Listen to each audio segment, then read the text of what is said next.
আসসালামু আলাইকুম রহমতুল্লাহ। সালাম ইলেকট্রনিক্স অটো সার্ভিস ট্রেনিং সেন্টারের পক্ষ থেকে সকল ভিউয়ার ভাইদের জানাই সুস্বাগতম।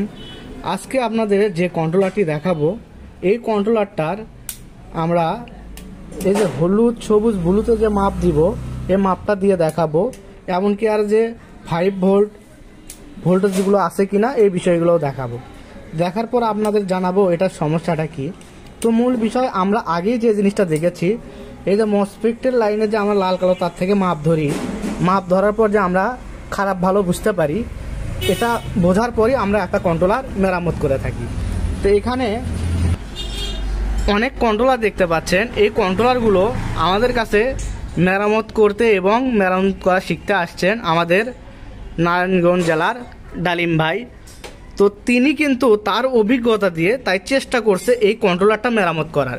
এমনকি আমরা যতটুকু বুঝতে পারতেছি, এখানে মসফেট সম্ভবত খারাপ ছিল তাই লাগিয়েছে, তারপর এই কন্ট্রোলারটা রান করতে পারেনি। তো আমরা স্টেপ বাই স্টেপ সব কিছু চেক করব, এমনকি কী কারণে এই জিনিসটা মেরামত করতে পারেনি এই বিষয়টা আমরা জানার চেষ্টা করব। এমনকি এটা জানার পর বা আমি এটার কিছু আইডিয়া তাকে দেব, তারপরে তার হাত থেকে আমরা এই কন্ট্রোলারটা মেরামত করা সম্পূর্ণ করার চেষ্টা করব, যাতে ভবিষ্যতে এই ধরনের সমস্যা হলে আমাদের কাছে ডালিম ভাই মিস্ত্রি, তিনি এই অটো ডিপার্টমেন্টেরই কাজ করে, তাকে দিয়ে মেরামতটা করে নিব। তো এটা যদি সে মেরামত করে, ভবিষ্যৎ জীবনে এরকম সমস্যায় পড়লে সে নিজেও মেরামত করতে পারবে। এই অভিজ্ঞতাটা নেওয়ার জন্যই তাকে দিয়ে কিন্তু আমরা এই কন্ট্রোলারটা মেরামত করিয়ে নিব। তো আমরা প্রথম স্টেপে আমরা আমাদের এই অ্যাভো মাল্টিমিটারের সাহায্যে আমরা দেখব এটা যে মসফেটের লাইন, তাই যে মসফেট লাগাইছে, মসফেটের লাইন কোনো শর্ট আছে কিনা বা অমস কম বেশি হয়ে আছে কিনা বা 5 ভোল্ট সেকশন ঠিক আছে কিনা, এই বিষয়গুলো আমরা দেখব। দেখার পর তারপরে আমরা এটার প্রবলেমটা বের করব। কন্ট্রোলারের মসফেট সাইড ঠিক আছে কিনা এটা দেখার জন্য আমাদের মাল্টিমিটারের স্কেলটা করতে হবে কি, X10-এ দিতে হবে। এই স্কেলটা আমরা দিব X10-এ দিয়ে আগে আমাদের মাল্টিমিটারটা চেক করে নিব এটার ওমস অ্যাডজাস্ট ঠিক আছে কিনা। তো আমরা ওমস অ্যাডজাস্ট 0 করে রাখলাম। তো এখন আমরা প্রথমে শুরু করব কালো তার থেকে। কালো তার থেকে আমরা ব্লুতে মাপ দিব। তো ব্লুতে আমরা পাচ্ছি 9 ohms, তারপর হলুদে পাচ্ছি 9 ohms, সবুজেও পাচ্ছি 9 ohms। এখন আমরা করব কি, লাল তার থেকে মাপ ধরব। লাল তারে আমরা পাচ্ছি 9 ohms, সবুজ তারে পাচ্ছি 9 ohms, এমনকি ব্লু কালারেও পাচ্ছি 9 ohms। তাতে বোঝা যাচ্ছে যে মসফেট ঠিক আছে, কিন্তু তাহলে ঘোরে না কি কারণে? তাহলে আমরা করব কি, এখন দেখব এই যে পিকআপের লাইন এবং কি আইসির লাইনের কালো তার কমন আর হলুদ সবুজ ব্লু 4 থেকে 5 ভোল্টের মধ্যে ভোল্টেজ থাকতে হবে। এমনকি পিকআপের লাল কালো তারে 4 থেকে 5-এর মধ্যে ভোল্টেজ থাকতে হবে। এই ভোল্টেজটা আছে কিনা এই জিনিসটা আমরা আগে দেখব। ভোল্টেজ চেক করার জন্য আমাদের করতে হবে কি, এই ধরনের একটি 48 ভোল্ট চার্জার আমাদের নেগেটিভ পজিটিভ করে কানেকশন দিতে হবে। আর এই চার্জার থেকে যে ভোল্টেজটা আসবে এটাই হলো ভোল্টেজ। অনেকে বিষয় হচ্ছে বোঝেন না ভোল্টেজ আসলে কি জিনিস, কিভাবে মাপতে হয়। ভোল্টেজ হলো, এটা ভোল্টেজ 2 প্রকার হয়, একটা এসি ভোল্ট আর ডিসি ভোল্ট। চার্জার থেকে যেগুলো বের হয় এটাও ডিসি ভোল্ট, এমনকি ব্যাটারি থেকে যে ভোল্টেজটা আসে এটাও ডিসি, আর কারেন্টে যেটা থাকে সেটা এসি। আমরা নেগেটিভ পজিটিভ কানেকশন করেছি। এখন করব কি, চাবির লাইনটা সংযোগ করব। চাবির লাইন সংযোগ হয়ে গেলে তারপরে আমরা করব কি, এখানে যে চার্জারের লাইনটা এটা প্লাগ ইন করব। প্লাগ ইন করার পর দেখতে পাচ্ছি কন্ট্রোলারে একটি বাতি আছে, এই বাতিটা টিপ টিপ করছে। তার মানে আমাদের বুঝতে হবে কি, এটার সিস্টেম আইসি ভালো আছে। যদি সিস্টেম ভালো না থাকতো এই বাতিটা কিন্তু এরকম টিপ টিপ করতো না।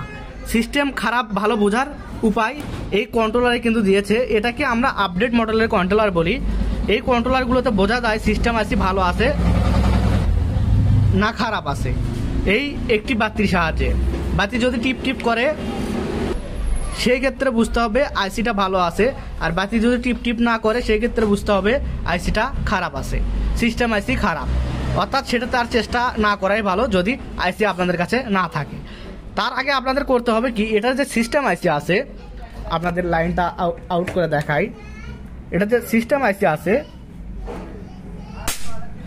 এই সিস্টেম আইসিটা যদি বাতি টিপ টিপ না করে সেই ক্ষেত্রে এই সিস্টেম আইসিতে একটু পেস্ট দিয়ে, পেস্টটা কি রকম, এই যে পেস্ট বাড়িতে আমরা যে পেস্টটা ব্যবহার করি এই পেস্টটা চতুর্পাশে দিয়ে আমাদের এই ধরনের হট গানের সাহায্যে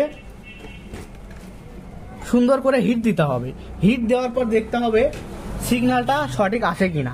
সিগন্যাল যদি সঠিক আসে সেই ক্ষেত্রে বুঝতে হবে যে আইসিটা কাজ করবে। অনেক সময় এখানে লেগগুলো হিট হওয়ার কারণে ডিসকানেক্ট হয়ে যায় বা এখানে ফাঙ্গাস পড়ার কারণে ড্যামেজ হওয়ার কারণে সিস্টেমটা কাজ করতে পারে না। তো তখন যখন আমরা পেজে হিট দিব তখন এই কাজটা কিন্তু সম্পূর্ণ করা যায়। তো যাই হোক, এটা হলো সিস্টেম ভালো বা খারাপ বোঝার একটা উপায়। আর সিস্টেম ভালো খারাপ বোঝার আরও অনেক প্রকার নিয়ম আছে। এই নিয়মগুলো যারা জানতে চান সরাসরি আমার প্রতিষ্ঠানে এসে আপনাদের শিখতে হবে। আর যদি না আসতে পারেন তাহলে এই ভিডিওর মাধ্যমে পার্ট বাই পার্ট আপনাদের ফলো করতে হবে, ফলো করে জানতে হবে। তো যাই হোক, আমরা দেখলাম হলো আইসির বিষয়। এখন আমরা দেখব এই পিক আপের তারে ভোল্টেজ বা আইসির লাইনে ভোল্টেজ আছে কিনা।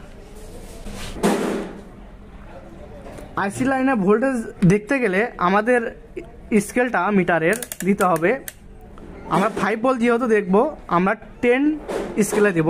এখান দিয়ে সর্বোচ্চ 10 ভোল্ট মাপা যায়। আর এই ভোল্টেজটা কত আছে এখানে অসংখ্য লেখা আছে। এটা বোঝার জন্য আমাদের এই 10-এ যদি দেই তাহলে আমাদের এখান থেকে শুরু করতে হবে। এই যে উপরে রেঞ্জটা 2, 4, 6, 8, 10 যেখানে যাবে সেই ভোল্টেজটাই আমাদের ধরে নিতে হবে। আর যদি আমরা 48 ভোল্ট মাপি বা 50, এই 50 স্কেলে দিলে তখন আমাদের ধরে নিতে হবে এর স্কেল পয়েন্টটা 10, 20, 30, 40, 50। আর যদি আমরা 250-তে দেই তাহলে আমাদের ভোল্টেজ স্কেলটা যদি এখানে আসে তাহলে 50, 100, 150, 200, 250 যেখানে যাবে সেই ভোল্টেজটাই আমাদের ধরে নিতে হবে। তো এটার সঙ্গে এখানকার ভোল্টেজ মান নির্ণয় করার হিসাব আছে। 10 স্কেলে দিলে উপরে 2 থেকে শুরু করতে হবে, 2, 4, 6, 8, 10। 50-এ দিলে 10, 20, 30, 40, 50 যেখানে যাবে সেটাই ধরে নিতে হবে। তো আমরা মূল টপিকে আসি। তো এখানে আমরা করলাম কি, আমাদের মিটারের টার্মিনালটা নেগেটিভ টার্মিনাল আমরা গ্রাউন্ড অর্থাৎ কালো তারে লাগাইলাম। এখন আমরা দেখব মোটরের আইসি লাইনের ব্লু তারে ভোল্টেজ। তো আমরা এখানে দেখলেই দেখতে পাচ্ছি 4 ভোল্টের উপরে ভোল্টেজ আছে। এই সবুজ তারেও দেখতে পাচ্ছি 4-এর উপরে আছে। লাল তারে দেখতে পাচ্ছি 4 ভোল্ট। হলুদ তারে দেখতে পাচ্ছি 4.2। তো এটার কিন্তু আইসি লাইনের ভোল্টেজ সঠিক আছে। তাহলে এখন সমস্যা কি দাঁড়ালো, আমরা পিক আপের লাইনটা চেক করব। তো এখন আমরা পিক আপের তার কিন্তু সচরাচর হয় আপনাদের লাল কালার আর কালো কালার এমনকি সবুজ কালার, কিন্তু এটাতে কিন্তু এই যে এটা পিক আপের তার করেছে কাঠালি কালার, এটা 5 ভোল্ট। আর এই ব্লু কালারে তো পিক আপ লাগানোর পর ভোল্টেজ পাবো। তো এটা বোঝানোর জন্য যে লাল কালো হলেই যে পিক আপের লাইন হবে তা না, এটাতে কিন্তু লাল তারটা করেছে কাঠালি কালার দিয়ে, আর পিক আপের যে সবুজ তার থাকে মাঝখানে সেটা সবুজ, কালো তারটা কালোই দিয়েছে। তো যাই হোক, এখানে পিক আপের ভোল্টেজটাও আছে। তাহলে সমস্যা কি দাঁড়ালো এটা আমাদের এখন দেখতে হবে।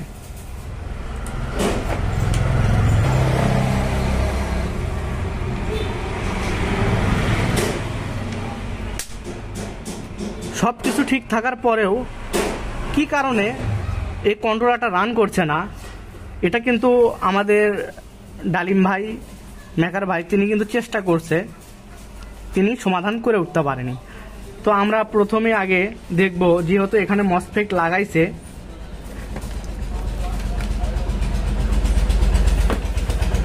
মসফেটগুলো ঠিক আছে কিনা, কিংবা তার সোল্ডারিংগুলো সঠিক আছে কিনা, কোথাও শর্ট সার্কিট হয়ে আছে কিনা, এই জিনিসগুলো দেখব।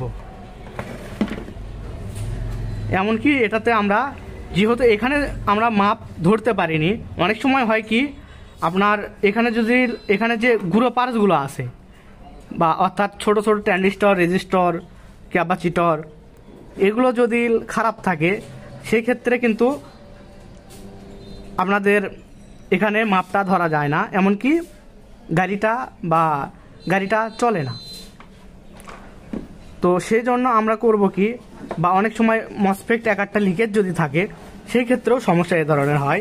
তা আমরা বোর্ডে এখন করব কি, নেগেটিভ মাঝে ধরে মাপ দিব, এমনকি মিটারটা ওমসের স্কেলে দিব। পার্টস মাপার ক্ষেত্রে কিন্তু এই ওমসের স্কেলে দিয়েই সকল পার্টস মাপতে হয়। তা মিটারটা আমরা চেক দিলাম, আমাদের মিটার নেগেটিভ মাঝে ধরে এই পাশে মাপ দিচ্ছি, এখানে আসতেছে 7 ohms, এই পাশে আসতেছে 7 ohms। আমরা এই পাশের মসফেটটাও চেক দেবো, মাঝে দিলাম, এই পাশে আসতেছে 7 ohms, এই পাশেও আসতেছে 7 ohms নেগেটিভ ধরার পর। এখন আমরা চেক করব, যেহেতু এই সাইড সমস্যা, এই সাইড তো ভালো আছে, এখন এই পাশে ভালোটার কি মাপ আসে, এই দুই মসফেটের মাপ দেখব, তাহলে এখানকার মাপটা বুঝতে পারবো। এখানে মাপ দিচ্ছি, এই পাশে আসতেছে 4 ohms, এই পাশে আসতেছে 4 ohms, 7 ohms, এই পাশে 4 ohms। আবার এই মসফেটের এই পাশে 4 ohms, এই পাশে 7 ohms। আচ্ছা ঠিক আছে, তাহলে এই একই মসফেট, এই 1 নাম্বার 2 নাম্বার এই পাশেরগুলো দেখব কত ohms আসে। এই পাশে 4 ohms, এই পাশে 7 ohms, এই পাশে 4 ohms, এই পাশে 7 ohms। অর্থাৎ এই দুই সাইড ঠিক আছে, কিন্তু এখানকার এই সাইডের কিন্তু ওমসের মাপ সঠিক নাই। এই পাশেও 7 ohms, এই পাশে 7 ohms। এটা কি কারণে, এটা আমরা দেখব। এই কারণেই কিন্তু এই কন্ট্রোলারটা রান করছে না। এটা কি কারণে, এটা বোঝার জন্য আমাদের করতে হবে কি, 4টা মসফেটটি খুলতে হবে। এই 4টা মসফেট খোলার পর আমাদের মসফেটগুলো চেক দিতে হবে, এমনকি এখানে যে গুঁড়ো পার্টসগুলো আছে এগুলো চেক দিতে হবে। এর মধ্যে যে কোনো একটা খারাপ বা শর্ট সার্কিট থাকলেই এই ধরনের ওমস এলোমেলো আসবে, যার কারণে এই কন্ট্রোলারটা রান করবে না। তো এটার কাজ করবে আমাদের কাছে কাজ শিখতে আসা ডালিম ভাই। দেখা যাক তিনি এই কন্ট্রোলারটা পরিপূর্ণ করতে পারে কিনা, এই বিষয়ে ইনশাআল্লাহ ফিনিশিং ভিডিও আপনাদের দিব। তো যারা আমার চ্যানেলে এই মুহূর্তে ভিডিওটি দেখছেন এই প্রথম হলে, আমার চ্যানেলটি অবশ্যই সাবস্ক্রাইব করবেন, পাশে থাকা বেল আইকনটি এনাবেল করতে ভুলবেন না। এমনকি সরাসরি কাজ শিখতে চাইলে অবশ্যই যোগাযোগ করতে পারেন ডালিম ভাই, এমনকি রংপুরের লিমন ভাই, তাদের মতো আপনারা সরাসরি এসে এই কাজগুলো করেও নিতে পারবেন, এমনকি শিখতেও পারবেন। আর যে মসফেটগুলো খুললেন ডালিম ভাই, সেগুলো কি অবস্থা? সেগুলো ভাই ভালোই আছে, বেমাকগুলো ভালো আছে, সবগুলোই ভালো। একটা যে বললেন খারাপ, না ভাই সবগুলো ভালোই আছে। ভালোই আছে। আমার মাইপটা দেখি সুইচিং হয়েছিল, হ্যাঁ, সুইচ আছে। ওই জন্য শর্ট বোঝা গেছে। এটা শর্ট বুঝাইতেছে। মসফেটগুলো ঠিক আছে, তাহলে খারাপ পেলেন কি?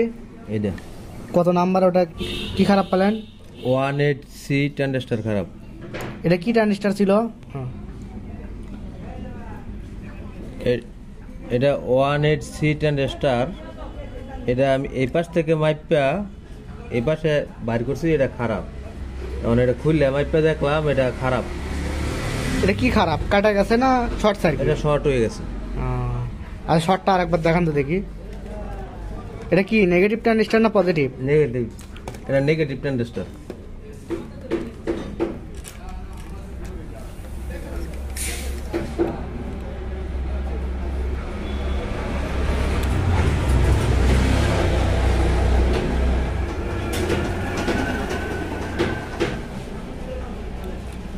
এই দুই সাইড শর্ট হয়ে গেছে। আচ্ছা, তাহলে যে পার্টসগুলো খারাপ এগুলো বারবার চেক করেন, চেক করে দেখে এটা নিজেই সমাধান করেন। তো বন্ধুগণ দেখতেই পাচ্ছেন, তাদেরকে আগাবেল প্রশিক্ষণ দেওয়ার মাধ্যমে, অর্থাৎ ডালিম ভাইকে 1 বেল প্রশিক্ষণ দিয়েছি, দেওয়ার পরে কিন্তু সে ছোট ট্রানজিস্টর খারাপ ভালো, এমনকি প্র্যাকটিক্যাল সে নিজেই প্রায় দেখা যাচ্ছে এখানে 5-7টার মতো কন্ট্রোলার নিয়ে আসছে। এগুলো সান্ডি গাড়ি, মিশুক গাড়ির কন্ট্রোলার।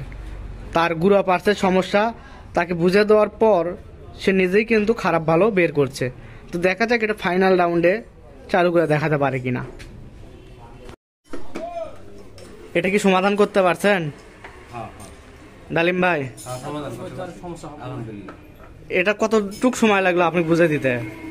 এটা তো বেশি সময় লাগে নাই, তা অল্প সময়ের মতো যারা মিস্ত্রি আছে তারা কি কাজ শিখতে পারবে? আশা করি ব্রেন বুদ্ধি ভালো থাকলে অল্প সময়ের মধ্যে কাজ শিখতে পারবে। অল্প সময় বুঝে দিলে করতে পারবে। করতে পারবে। আপনি এটা কি পাল্টাছেন বলেন তো? আমি পাল্টাইছি হ্যাঁ? 1H seat and star. এটা এটা ঠিক আছে। এখন দেখি যে অমসটা ছিল না সেটা চলে আসছে। হ্যাঁ, এপাশে এটা ভালো আছে, সে পাশে কি হয়ে আছে?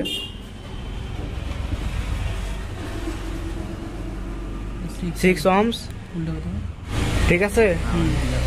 তাহলে ঘুরা পার্সের মাপ যদি খারাপ হয় তাহলে কি হয়? অমসের মাপ ঠিক আছে না, তাহলে এখানে মসফেটের এই জায়গায় কি হয়? এই জায়গায় ফুলসের মাপ ঠিক আছে না, ঝামেলা আসে। মনে হয় যে মসফেট খারাপ। মসফিট খারাপ।